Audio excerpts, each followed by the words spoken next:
नमस्कार और साक्षी news network पर आप सभी का स्वागत है। राज्यसभा चुनाव के लिए कई राज्यों में निर्विरोध चुनाव संपन्न हो गया है, लेकिन राजस्थान, कर्नाटक, महाराष्ट्र और हरियाणा में पार्टियों की ओर से ज्यादा सीट जीतने के प्रयास किए जाने के चलते तगड़ा मुकाबला होने के आसार हैं। राजस्थान में तो जिस तरह कांग्रेस को निर्दलीय विधायक और बसपा से कांग्रेस में शामिल हुए विधायक आंखें दिखा रहे हैं, उससे पार्टी को अपने तीसरे उम्मीदवार को जीत दिलाने में मुश्किलों का सामना करना पड़ सकता है।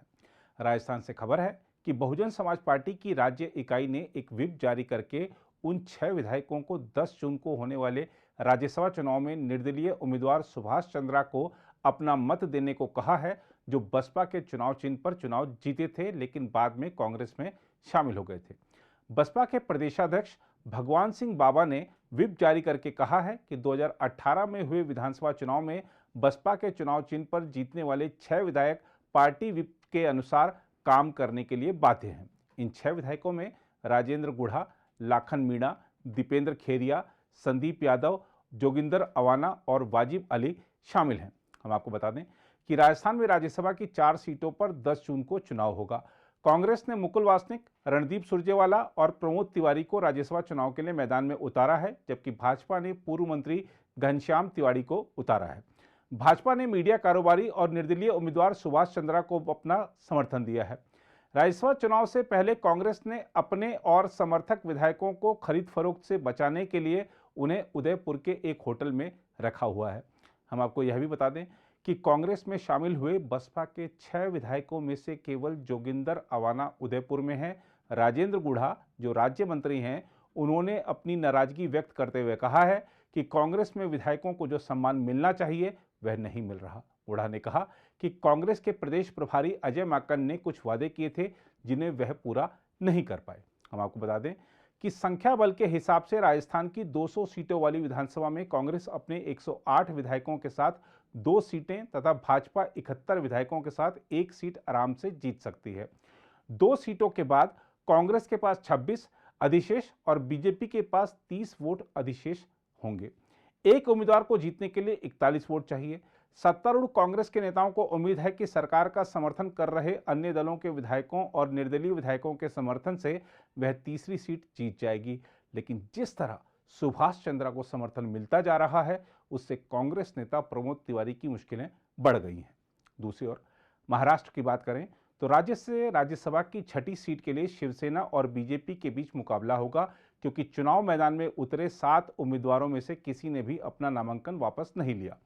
7 उम्मीदवारों में 4 उम्मीदवार सत्तारूढ़ एमवीए और 3 उम्मीदवार बीजेपी से हैं। हम आपको बता दें कि 2 दशक से अधिक समय में ऐसा पहली बार होगा जब राज्य में संसद के उच्च सदन के लिए चुनाव होगा। इससे पहले ऐसा चुनाव 1998 में हुआ था, जहां पार्टी के पक्ष में पर्याप्त संख्या होने के बावजूद कांग्रेस उम्मीदवार राम प्रधान चुनाव हार गए थे। वर्ष 1998 में गुप्त मतदान प्रणाली के अनुसार चुनाव हुआ था, जबकि इस बार मतदाताओं यानी विधायकों को अपना मत पेटी में डालने से पहले पार्टी सचेतक को दिखाना होगा। महाराष्ट्र में बीजेपी ने केंद्रीय मंत्री पीयूष गोयल, अनिल बोंडे और पूर्व सांसद धनंजय महादिक को चुनाव मैदान में उतारा है, जबकि शिवसेना ने संजय राउत और संजय पवार को प्रत्याशी बनाया है। एनसीपी ने प्रफुल्ल पटेल को टिकट दिया है, जबकि कांग्रेस ने इमरान प्रतापगढ़ी को मैदान में उतारा है। 6ठी सीट पर मुकाबला बीजेपी के धनंजय महादिक और शिवसेना के संजय पवार के बीच है। इस बीच शिवसेना ने 10 जून को होने वाले राज्यसभा चुनाव से पहले खरीद फरोख्त की किसी भी आशंका से बचने के लिए अपने विधायकों को मुंबई बुलाया है और एक होटल में ठहराया है। वहीं शिवसेना ने कहा है कि भाजपा खरीद फरोख्त करना चाहती है, लेकिन हम इसकी इजाजत नहीं देंगे। राज्यसभा का चुनाव जो होने जा रहा है, 4 जो उसमें हमारे उम्मीदवार है महाविकास आघाड़ी के, वो 4 ही जगह पर महाविकास आघाड़ी जीत कर आई। जिस 6ठे सीट के बारे में सबके मन में शंका है, आशंका है, वो हमारे उम्मीदवार शिवसेना के, वो भी बहुत ही अच्छे मतों से जीत कर राज्यसभा जाएंगे। ठीक है, हमने कोशिश की कल तक कि चुनाव हम अगर टाल सकते हैं तो टालना चाहिए, हॉर्स ट्रेडिंग नहीं होनी चाहिए, लेकिन बीजेपी की ये मंशा दिखती है कि सेंट्रल इन्वेस्टिगेटिव एजेंसी और पैसे की ताकत पर महाराष्ट्र का माहौल ख़राब करे तो उनकी मर्जी। हम भी महाराष्ट्र में सत्ता पे है, ये भूलना मत। दूसरी ओर कर्नाटक से राज्यसभा की 4 सीट के लिए 6 उम्मीदवार मैदान में हैं। एक सीट पर कड़ा मुकाबला देखने को मिल सकता है। चौथी सीट जीतने के लिए पर्याप्त संख्या में वोट नहीं होने के बावजूद राज्य के सभी 3 राजनीतिक दलों बीजेपी, कांग्रेस और जनता दल सेक्युलर ने इस सीट के लिए उम्मीदवार खड़े किए हैं।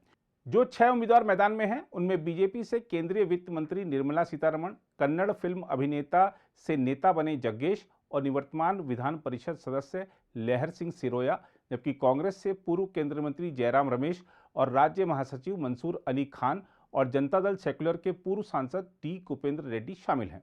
राज्य से किसी उम्मीदवार को जीतने के लिए 45 विधायकों के समर्थन की आवश्यकता है और विधानसभा में अपनी ताकत के आधार पर बीजेपी 2 और कांग्रेस 1 सीट जीत सकती है। आधिकारिक सूत्रों का कहना है कि क्योंकि चौथी सीट के लिए 3 उम्मीदवार हैं और उनमें से किसी के पास जीतने के लिए पर्याप्त संख्या में वोट नहीं है और ऐसे में ऐसी स्थिति उत्पन्न हो सकती है जहां जरूरत पड़ने पर दूसरे और तीसरे अधिमान्य मतों की गिनती करनी पड़ सकती है। उधर हरियाणा में राज्यसभा की 2 सीटों के लिए हो रहे चुनाव में खरीद फरोख्त से बचने के लिए हरियाणा से कांग्रेस के 27 विधायक रायपुर पहुंचाए गए हैं। हम आपको बता दें कि हरियाणा में कांग्रेस के कुल 31 विधायक हैं, जिनमें किरण चौधरी और कुलदीप बिश्नोई जैसे वरिष्ठ नेता भी शामिल हैं। कुलदीप बिश्नोई और किरण चौधरी के इन दिनों नाराज होने की खबरें हैं। आइए देखते हैं क्या कह रहे हैं कुलदीप बिश्नोई। रणदीप एक बहुत अच्छे नेता हैं और मैं समझता हूँ वैसे एक जिसको मैं ब्रेन बैंक कहता हूँ, हमेशा ऐसे आदमी का राज्यसभा में पहुँचना बहुत ज़रूरी है। तो राजस्थान के विधायकों से मेरी प्रार्थना है कि भाई हर चीज़ को छोड़ के मेरिट के आधार पे भाई रणदीप सुरजेवाला को वोट। मैं हमेशा से बहुत स्ट्रॉन्ग कांग्रेसमैन रहा हूँ और मेरे पिताजी कांग्रेस की पहचान घराना में चौधरी भजनलाल परिवार रहा है, तो मैं जन्मजात से कांग्रेसी हूँ, मेरा किसी और से कोई बात नहीं। तो अभी क्या संवाद की स्थिति पार्टी के साथ, कांग्रेस पार्टी आलाकमान और गांधी परिवार के साथ ये मान लिया जाए? नहीं, देखिए, मैं राहुल जी के मिले बगैर मैं कोई अगला फैसला नहीं उठाऊंगा और राहुल जी विदेश में है जब से बात मेरी चल रही है और मैंने कोई समय नहीं मांगा है। उनको अगर मेरी ज़रूरत है वो जरूर बुलाएंगे और मुझे कहा गया है कि 8 या 9 तारीख को राहुल जी मुझसे मेरी मुलाकात होगी। हम आपको बता दें कि कांग्रेस के एक अन्य विधायक चिरंजीव राव अपने जन्मदिन की वजह से रायपुर नहीं जा सके हैं। हालांकि वह पूरी तरह कांग्रेस के साथ हैं, ऐसा उनकी ओर से कहा गया है। हरियाणा से राज्यसभा की 2 सीटों के लिए चुनाव में बीजेपी ने कृष्णलाल पंवार और कांग्रेस ने अजय माकन को उम्मीदवार बनाया है। विधानसभा में पार्टियों के विधायकों की संख्या के आधार पर पंवार का निर्वाचन तय है, लेकिन माकन को चुनावी मुकाबले का सामना करना होगा क्योंकि दूसरी सीट के लिए एक मीडिया समूह के मालिक कार्तिकेय शर्मा ने निर्दलीय उम्मीदवार के तौर पर अपना नामांकन दाखिल कर दिया है। कार्तिकेय राज्य के पूर्व मंत्री विनोद शर्मा के पुत्र हैं। हम आपको बता दें कि हरियाणा की 90 सदस्यीय विधानसभा में बीजेपी के 40 और कांग्रेस के 31 विधायक हैं। वहीं बीजेपी की सहयोगी जजपा के 10 विधायक हैं। विधानसभा में इंडियन नेशनल लोकदल और हरियाणा लोकहित पार्टी के 1-1 और 7 निर्दलीय विधायक। अगर आप भी लेना चाहते हैं देश दुनिया की तमाम जानकारी तो आज ही सब्सक्राइब करें हमारे चैनल को। साथ ही नीचे दिए बेल आइकन को जरूर दबाएं ताकि हर अपडेट आप तक पहुंच सके।